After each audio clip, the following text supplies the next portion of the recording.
The following program is brought to you in part by the film Backdoor Channels, The Price of Peace.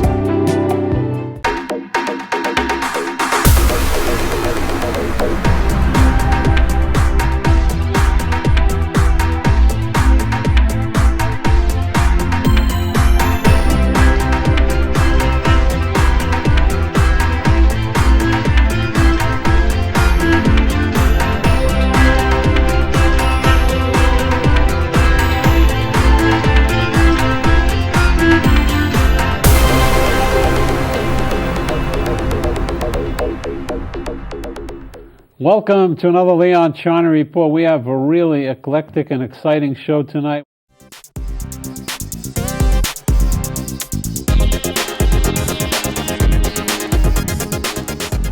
Now, Netanyahu has conflicting pressures. On the one hand, I think that he's quite sober about the two time bombs ticking on his desk as prime minister. One time bomb is violence in the territories. And the detonators are all over the place. In Gaza, in the West Bank, in Jerusalem, Temple Mount. It can come from Palestinians. It can come from Jewish extremists, price tag terrorists. He has to diffuse the tension in Gaza. I don't want to say it borders on hunger because it doesn't, but frustration, lack of, no reconstruction, no rebuild, no jobs, young people out of jobs, no salaries for government employees for a long time. This is a time bomb. Another one is in the West Bank, where security coordination is being challenged. Even though Abu Mazen and the PLO may not take a decision to stop it, the officers are losing motivation to coordinate with Israel and be their bodyguards, police of the occupation and so on. They are losing their motivation. So that's one time bomb he has to defuse. A second one is the international boycott, isolation, pressures, and so on. The Europeans are already, their engines are already roaring to go with some steps in that direction.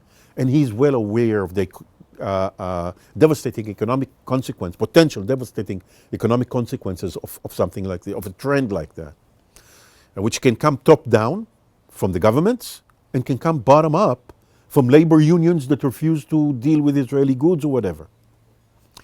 These two time bombs can be diffused only by one thing, a peace initiative, some sort of a peace initiative.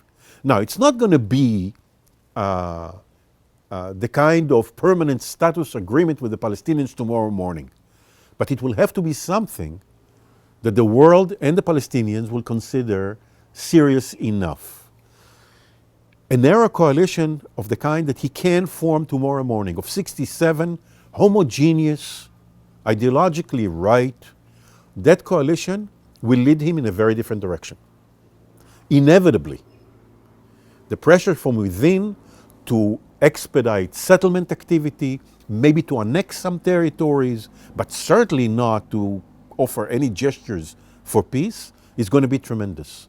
He will want to balance that by having somebody like, not somebody like, but having the Zionist Union inside this coalition to give it a better face to the world and to try and balance the policy.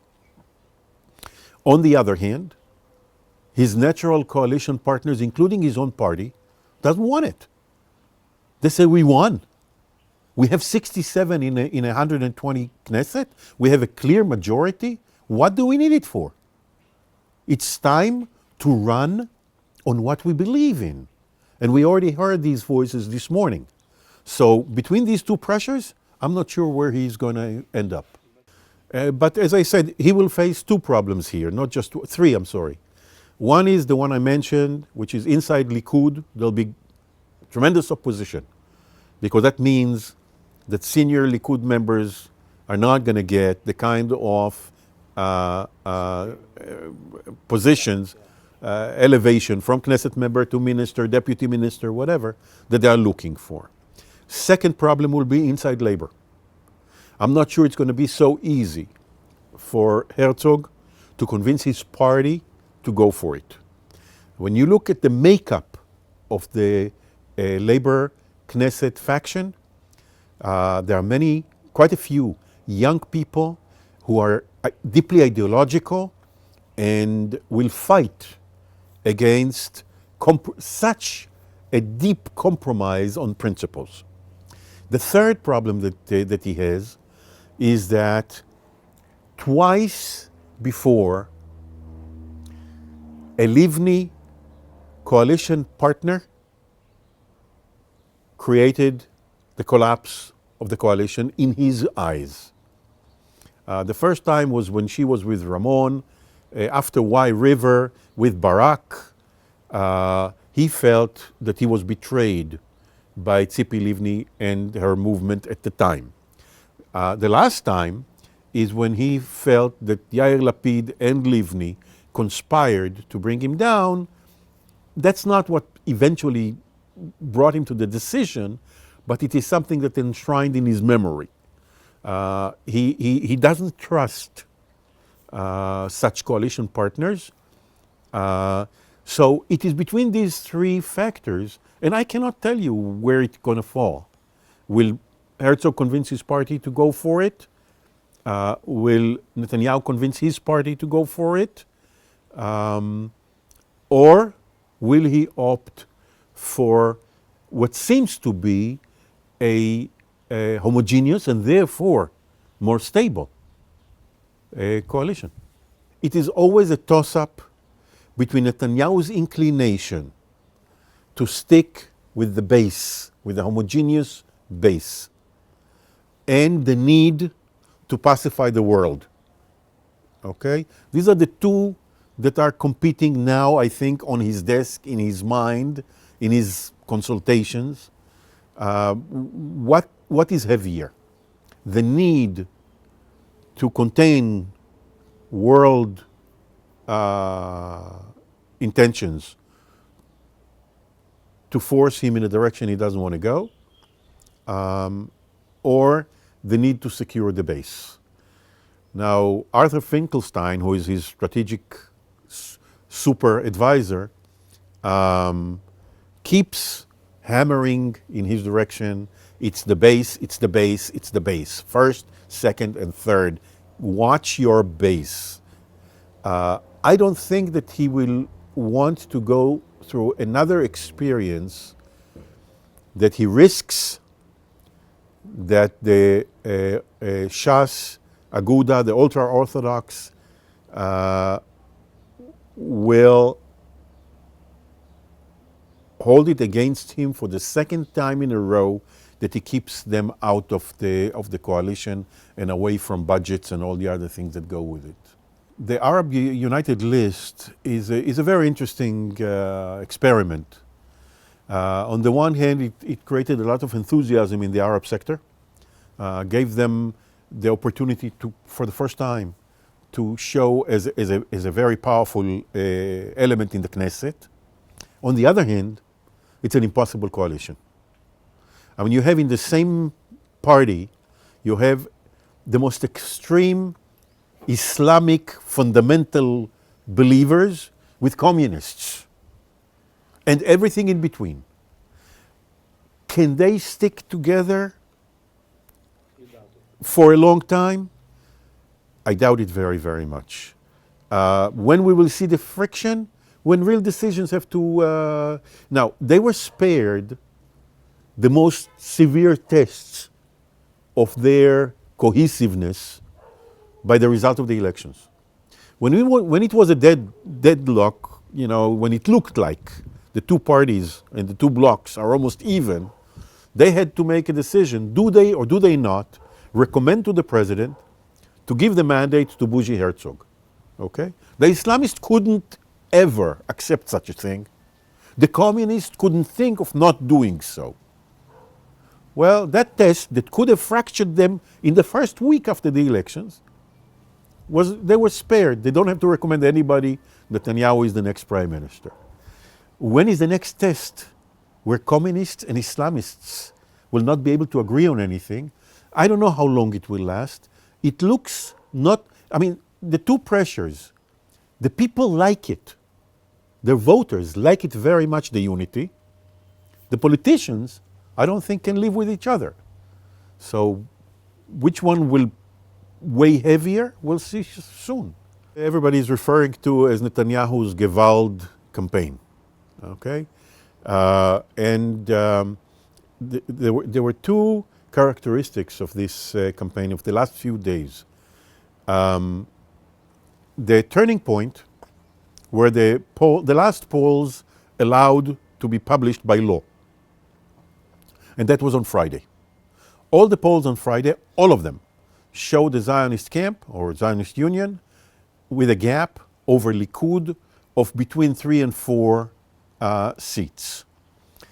Saturday, internal polls of all the parties show that gap widening further, like a collapse of Likud.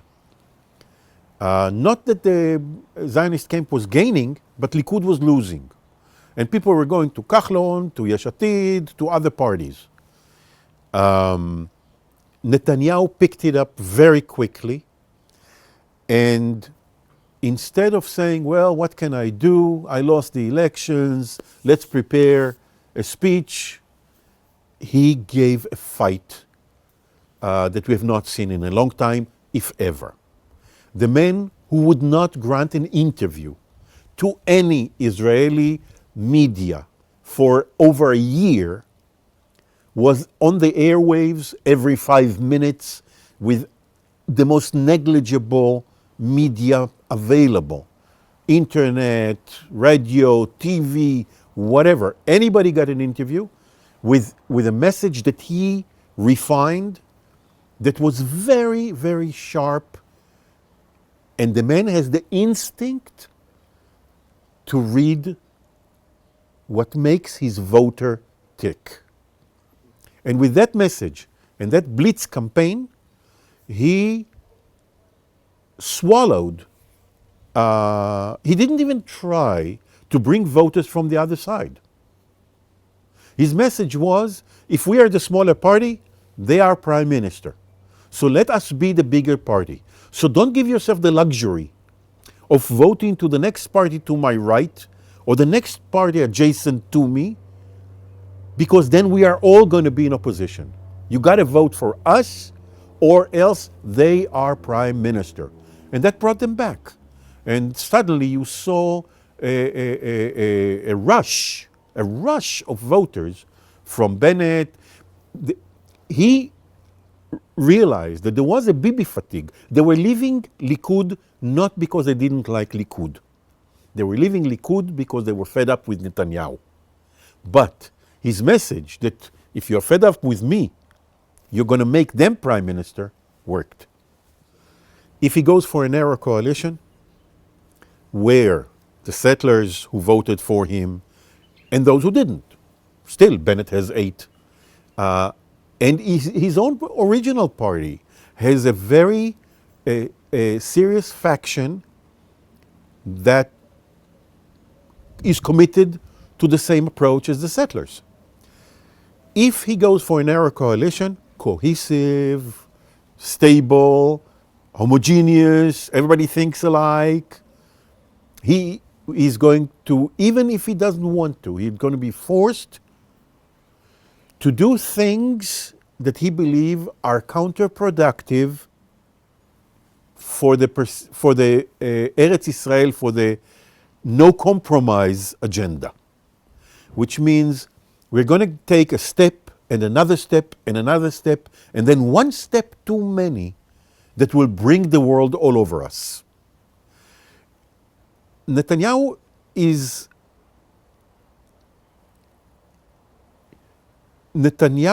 not a peace now member, okay? Netanyahu believes that we have to hold on to the territories and find a solution to the Palestinians that is not a fully sovereign state. Something like that. In order to get that there, you got to prevent the world from ganging up on you. He thinks that his coalition partners, and even in his own party, they're not smart enough. They don't understand. They are too hot-headed, too ideological, not pragmatic enough. And if he stays in a narrow coalition, he will be in their hand and they will drag him in that direction. So that's where the idea of bringing the Zionist camp into the coalition comes in, with all the complications that it entails. The blunt intervention in American politics started 2 years ago and did not stop really. I think the White House is quite upset by the outcome, disappointed. That's one. But, emotions are not an action plan. I hope, or let's put it this way, from all I know, the thinking in the White House and the administration, in the relevant elements of the administration, was that they want to do something on the Palestinian-Israeli story once the Israeli elections are out of the way. And they saw a fork in the road. If it is a labor-led, Zionist Union-led coalition, then we try to rekindle the peace process and see what we can accomplish in a year and a half. Maybe not a full-fledged permanent status agreement, but substantial progress in that direction. The other fork, the other arm of the fork, if it is a narrow Likud coalition, to try and create a legacy. We cannot make progress. Let at least create a legacy, something that will survive after the Obama term is over. And that is finding a way to give permanent presence to the principles that should govern a permanent status agreement. Clinton did it in his last days in office. Everybody is still talking about the Clinton parameters, even though he announced, the moment I leave office, they're off the agenda. Well, they were stronger than that statement. But there is an inclination, I think, in the Obama administration to do something more structured, more long-standing.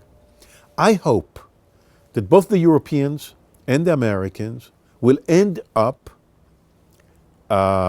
creating a new United Nations Security Council resolution that substitutes for the old ones from 67 and on, 242 and 338, a new one that puts a mirror in front of Israelis and Palestinians. A balanced resolution that tells the real story, tells Palestinians straight out, there will be no flooding of Israel with refugees. Tell Palestinians straight out, Israeli security concerns will affect the arrangements on the Jordan River. Tell Israelis straight out, the border will be based on the 67 line with swaps, of territorial swaps. Tell Israelis you are not going to have exclusivity in Jerusalem.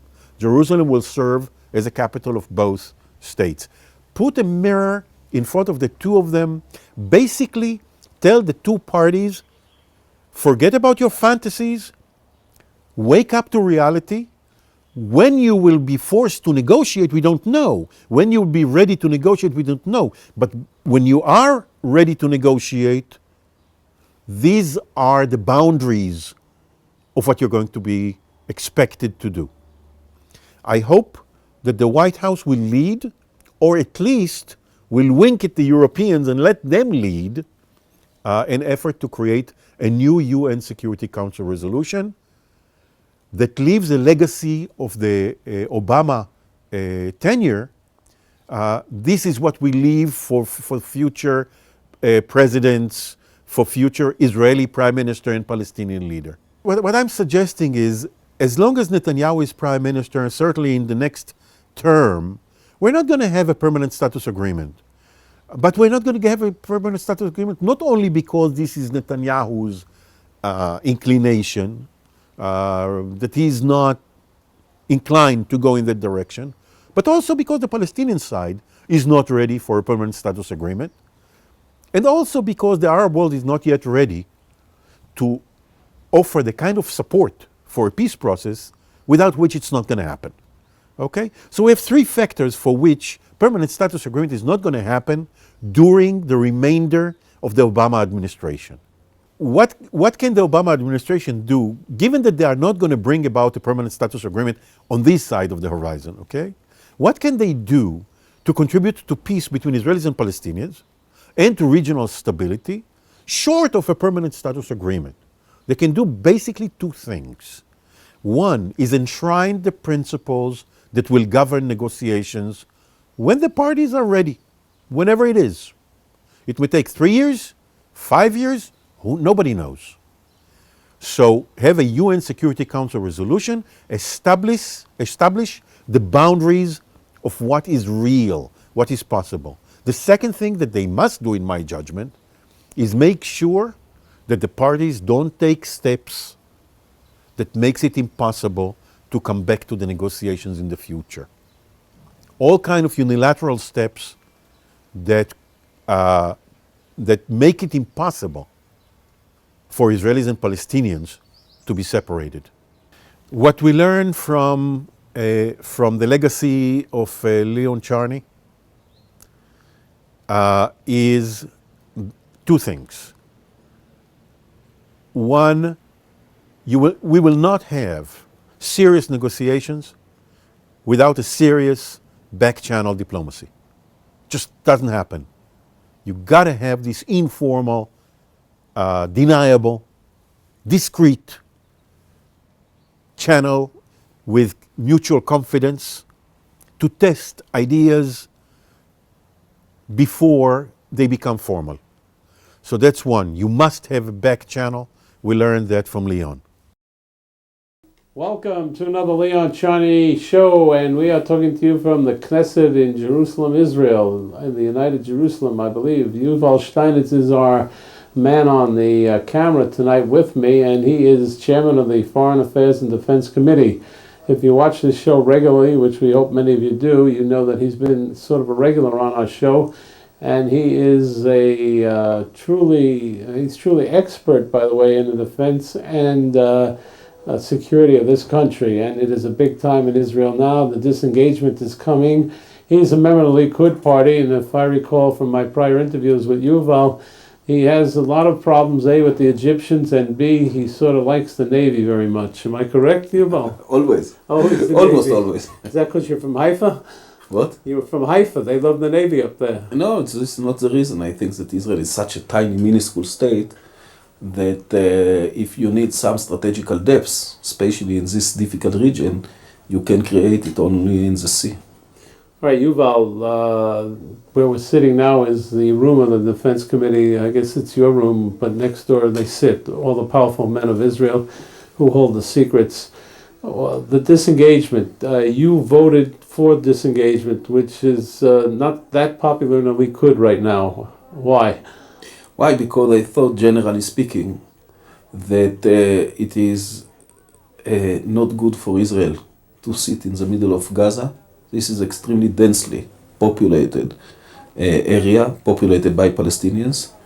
And Gaza, from a strategical point of view, is not that important in comparison, for example, to the West Bank or to the Golan Heights. Therefore, I thought always that we shall be better off without Gaza. And when Sharon came with this plan, despite the dispute and the resistance within the Likud, I gave it my support. I must admit that this is extremely difficult and problematic plan. It is not going to bring any calm to Israel or to the Middle East. It is extremely problematic from moral point of view to evacuate those settlers. Still, I think that from national security perspective, and especially if we want to hold major security zones in Judea and Samaria and the Golan Heights, we shall be better off without Gaza than with it. I was up in the Knesset cafeteria, Miznon, called the Senate dining room when I used to be in the Senate.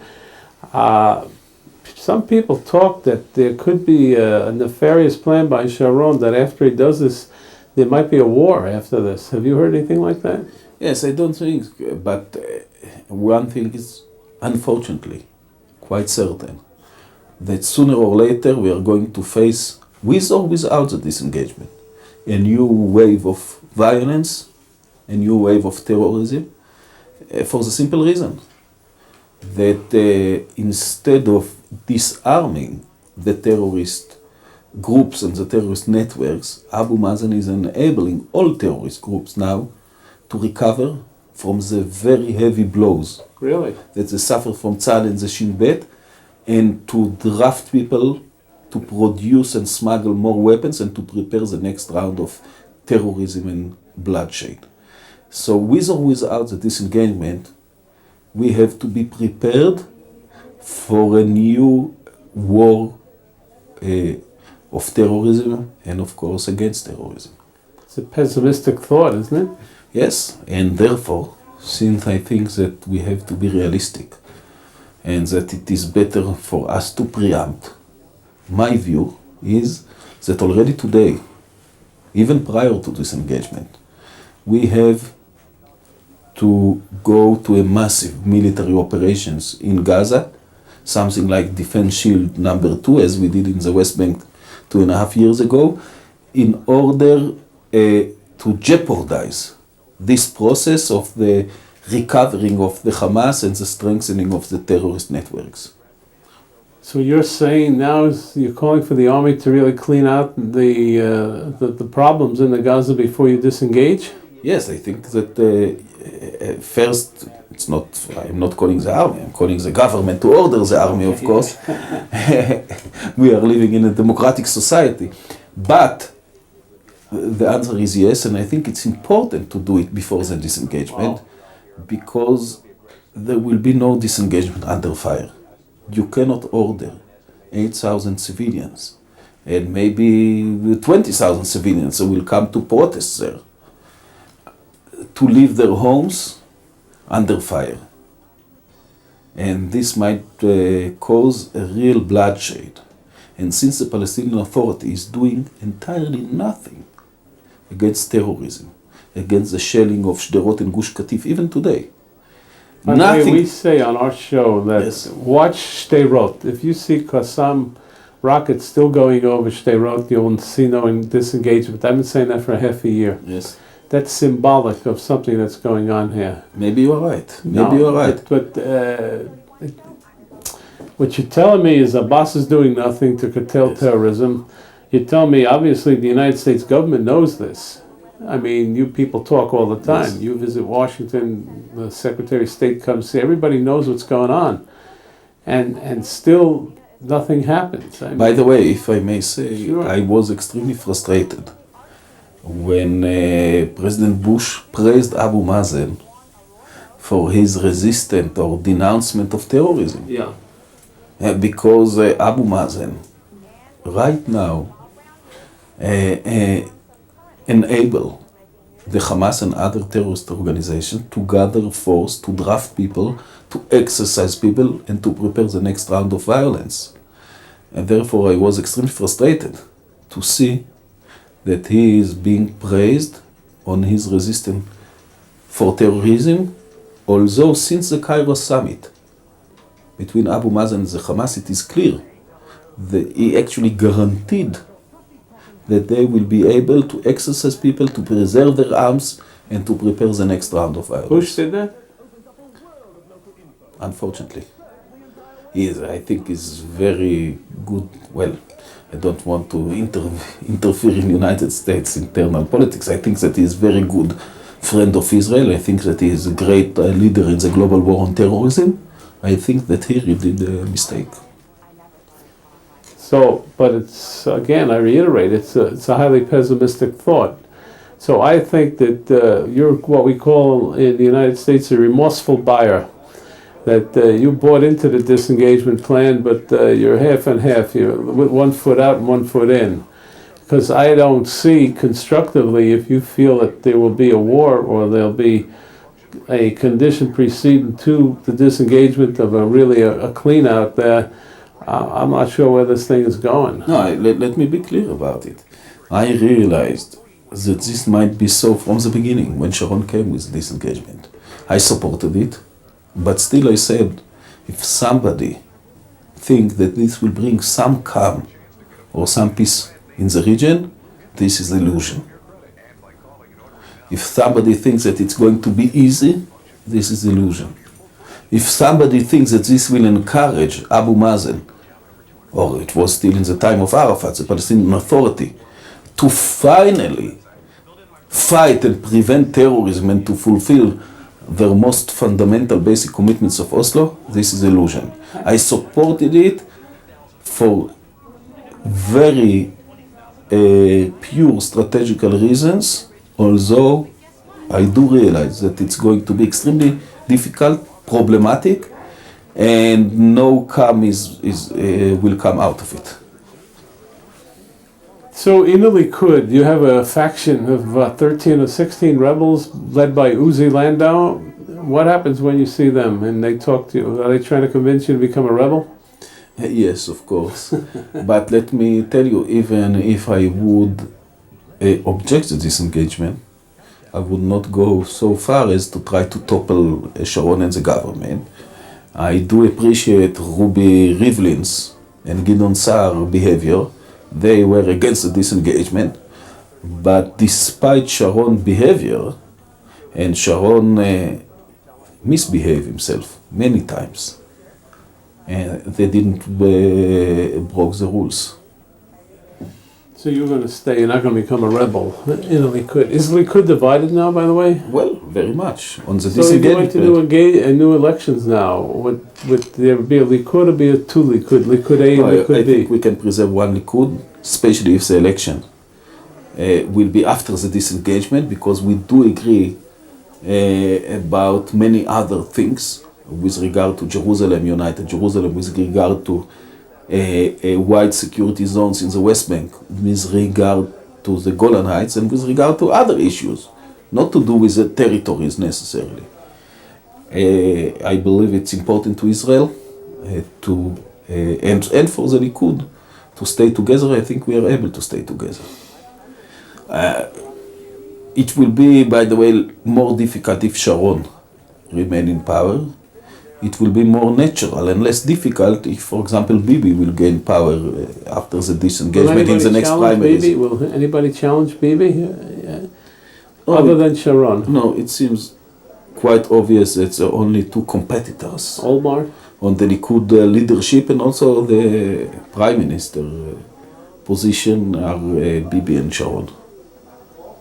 Well, if Sharon says, I resign, I'm getting old and all that, is there anybody who would challenge Bibi? Olmar? I don't think so. Maybe somebody will raise his candidacy only to gain some power, but not seriously. Talk to me about Iran. We talked last time on the show about it. People feel that they're a nuclear threat to Israel, and you said that the policy of Israel was that it's a headache for the Western world and the United States, and that Israel's not going to take any real position because what is a problem for Israel is really a problem for the Western Hemisphere and the United States. Is that the same policy? I think so. I didn't say that Israel will not take any measures or actions.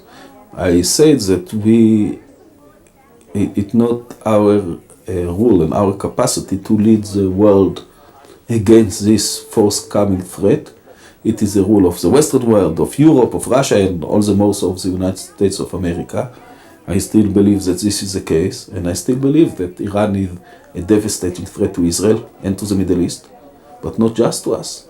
Iran is building itself in order to become a global, not a regional, a global nuclear superpower with many dozens and after a few years hundreds of nuclear bombs, of nuclear warheads, with missiles that at first stage will be capable of delivering those warheads to Europe. They are already, by the way, capable of delivering them to the Balkans.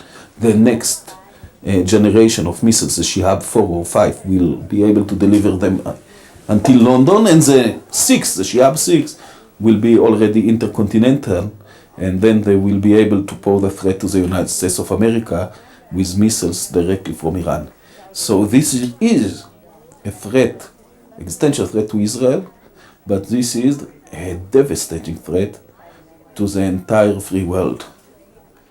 This weekend, the newspapers in Israel are full of an interview by Boogie Yaldom, the former chief of staff, by 6 days, wherein he was quite pessimistic about a two-state solution to the Palestinian problem, that he foresaw, and I'm paraphrasing here, the possibility that if Israel doesn't take some kind of steps here, you might be another Maccabean dynasty and last a couple of more years. It was a fairly pessimistic interview. Did you see it? Yes, of course I read What was your reaction to that?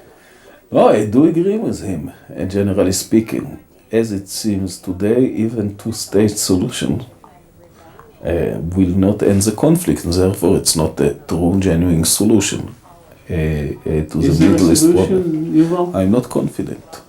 I'm not confident. I don't see any real stable long-term solution in the short run. Abu Mazen, and actually also other Arab people and leaders in the region, are still reluctant to recognize the right of the Jews To live. to live in their own state.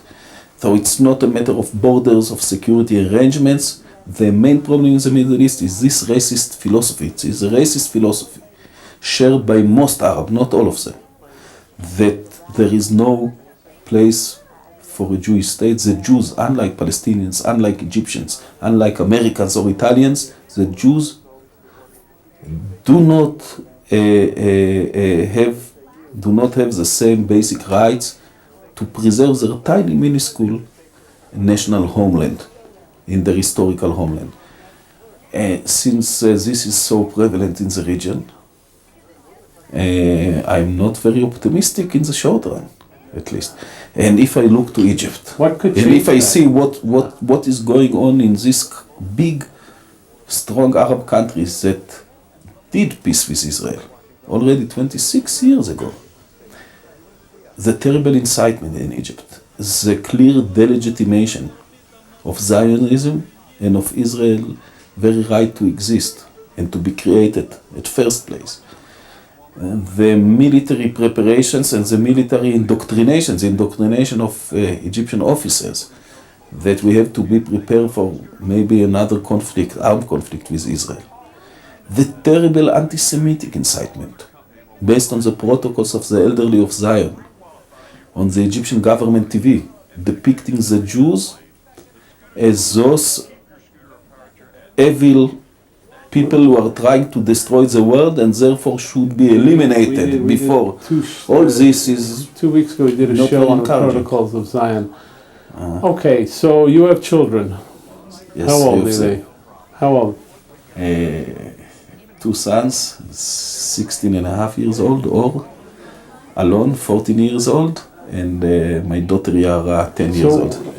It's a very pessimistic attitude, but realistic, I would say, that you have, that there is no really short-term solution here, maybe long-term.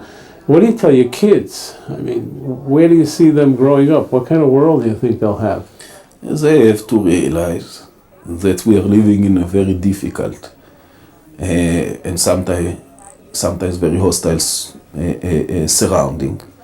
And as we did for the last 100 years, since the beginning of Zionism, we shall survive in this difficult society, in our historical homeland, come what may. And they are very realistic about it. They do understand it. My first son is going to the IDF soon. Israeli army. Yes, and he is eager, of course, if possible, to become a combat fighter. Yes. How do you feel about that? I'm proud. You're proud. I'm proud that Jews here in Israel can defend themselves, unlike in the Holocaust in Europe 60 years ago. All right, we got to cut for a break and we'll come back with Yuval Steinitz. This is a very important interview because in this office go many, many things which most people don't know about or hear about, and many decisions are made here as to the future security of this country. And so we feel privileged to talk with Yuval about it, and we know about his limitations also. So we'll be right back. We are back in the Knesset with Yuval Steinitz, excuse me, who's chairman of the Defense and Foreign Affairs Committee, and we're talking about how the defense and foreign affairs of Israel is, what kind of state it's in.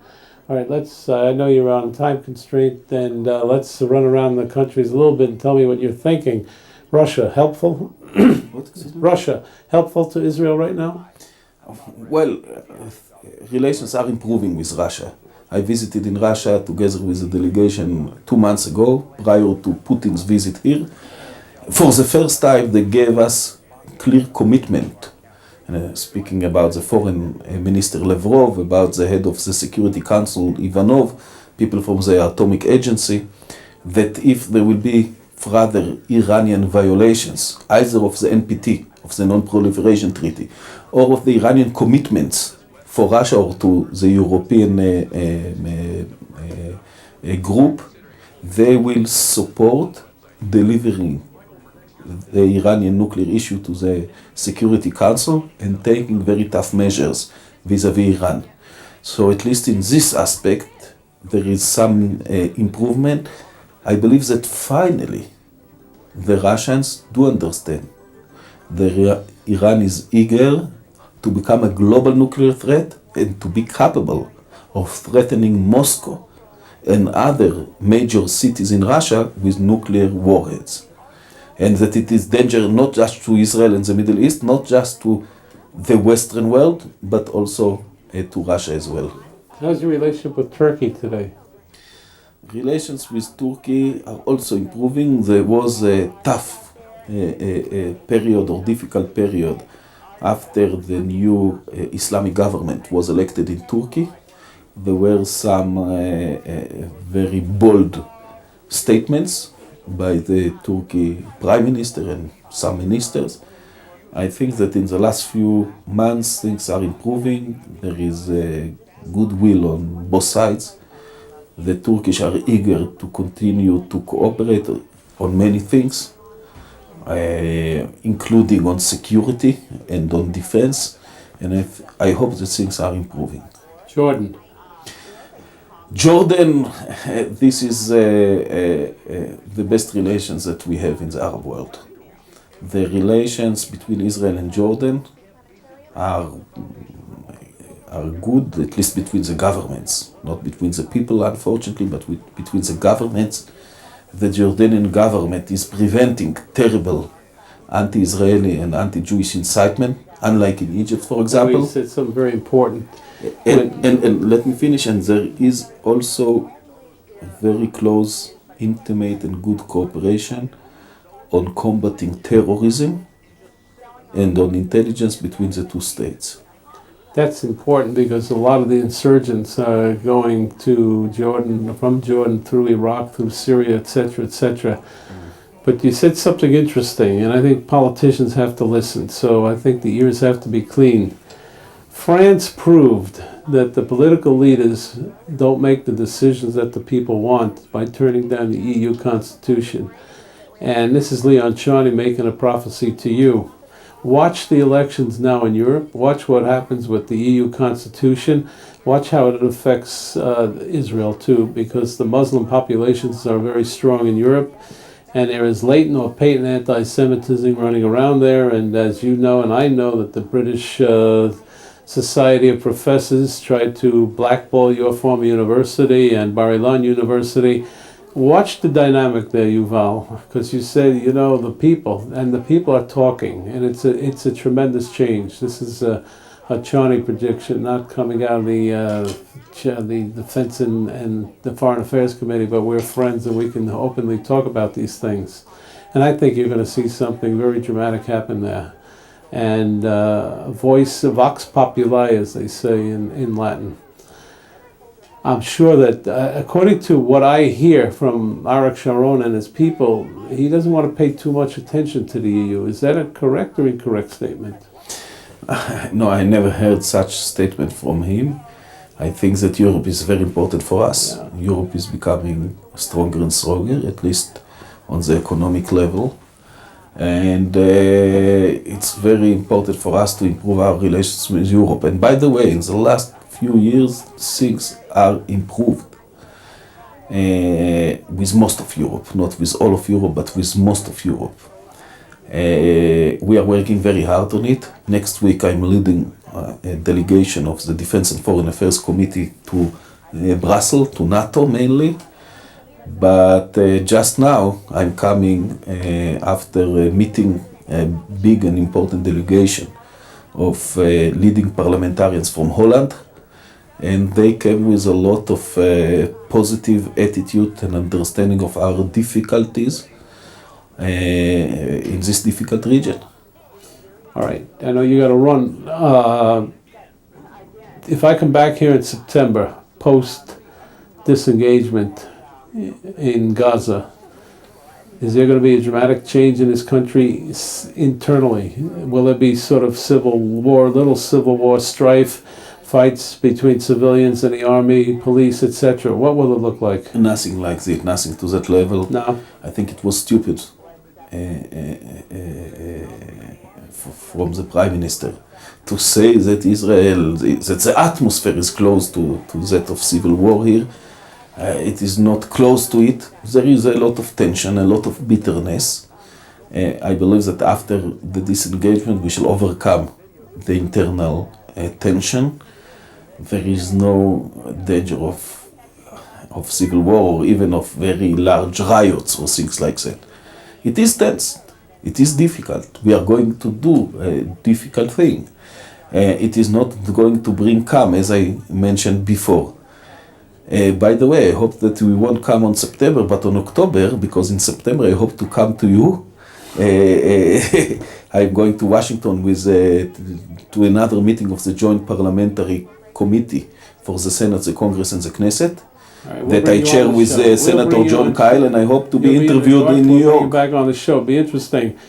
The last part two of the question: rabbinical power in this country, is it strong enough to motivate the civilian uprisings here? Is it that strong? What do you know about that? No, I think it is not that strong. There is nothing like uprisings, demonstrations, yes, of course. Do you get personally upset when a rabbi comes down with an edict or a statement saying that Jewish soldiers should not evict settlers, etc., which is a violation of government rule? Do you get very upset about that? Of course I am very upset, and I want to tell you that the committee, anonymously, called the Attorney General to put criminal charges against those from left and right who organized, who encouraged people to refuse orders in the IDF for any reason whatsoever. And all members of the committee, including from the extreme right, like people like Efi Etam and so on, from the religious groups, and from the left, voted in favor of this decision. Really? Yes. In a democratic state, you have enough place, enough room, enough space to protest against the government without breaking the rules, without civil disobedience. Yuval, thank you. We hope to see you in September. We'll check the documents. One thing you can't do is erase the tape because it's a record. And it's quite interesting because Yuval chairs, I guess, the most important committee in the whole Knesset. No doubt about it. He agrees.